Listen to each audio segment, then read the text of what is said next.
নমস্কাৰ, মই ডক্টৰ মেদিনী। আজি আপোনালোকৰ আগত এবিধ বিশেষ ৰোগৰ কথা আলোচনা কৰিবলৈ ওলাইছোঁ। ৰোগবিধৰ নাম হৈছে ৰেবিছ বা জলাতংক ৰোগ।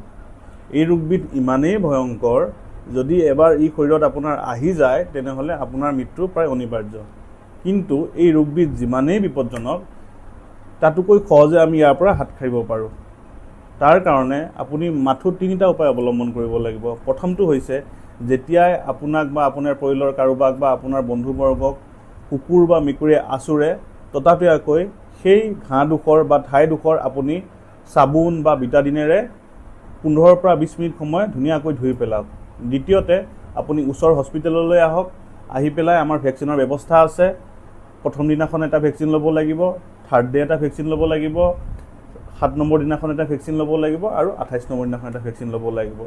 তৃতীয়তে, যদিহে সেই ঘাঁডোখৰৰ পৰা আপোনাৰ এক টোপালো তেজ ওলায়, আমি ভেকচিনৰ উপৰিও আমি ইমিউনোগ্লোবুলিন বুলি এবিধ আমাৰ ট্ৰিটমেণ্টৰ ব্যৱস্থা আছে। সেই ইমিউনোগ্লোবুলিন আপুনি ল'ব লাগিব। গতিকে এই ৰেবিছ নামৰ ভাইৰাছবিধ বা ৰেবিছ নামৰ ৰোগবিধ যিমানেই ভয়ংকৰ নহওক, আমি ভেকচিন আৰু ইমিউনোগ্লোবুলিনৰ সহায়ত আমি ইয়াৰ পৰা সম্পূৰ্ণৰূপে পৰিত্ৰাণ পাব পাৰোঁ। নমস্কাৰ, মই ডক্টৰ মেদিনী। আজি আপোনালোকৰ আগত এবিধ বিশেষ ৰোগৰ কথা আলোচনা কৰিবলৈ ওলাইছোঁ। ৰোগবিধৰ নাম হৈছে ৰেবিছ বা জলাতংক ৰোগ।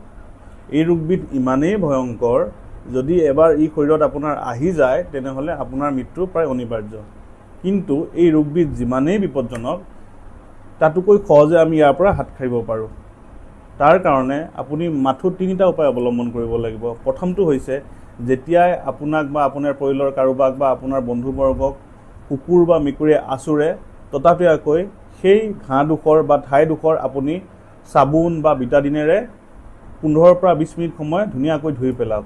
দ্বিতীয়তে, আপুনি ওচৰৰ হস্পিটেললৈ আহক। আহি পেলাই আমাৰ ভেকচিনৰ ব্যৱস্থা আছে। প্ৰথম দিনাখন এটা ভেকচিন ল'ব লাগিব, থাৰ্ড ডে এটা ভেকচিন ল'ব লাগিব, 7 নম্বৰ দিনাখন এটা ভেকচিন ল'ব লাগিব আৰু 28 নম্বৰ দিনাখন এটা ভেকচিন ল'ব লাগিব। তৃতীয়তে, যদিহে সেই ঘাঁডোখৰৰ পৰা আপোনাৰ এক টোপালো তেজ ওলায়, আমি ভেকচিনৰ উপৰিও আমি ইমিউনোগ্লোবুলিন বুলি এবিধ আমাৰ ট্ৰিটমেণ্টৰ ব্যৱস্থা আছে। সেই ইমিউনোগ্লোবুলিন আপুনি ল'ব লাগিব।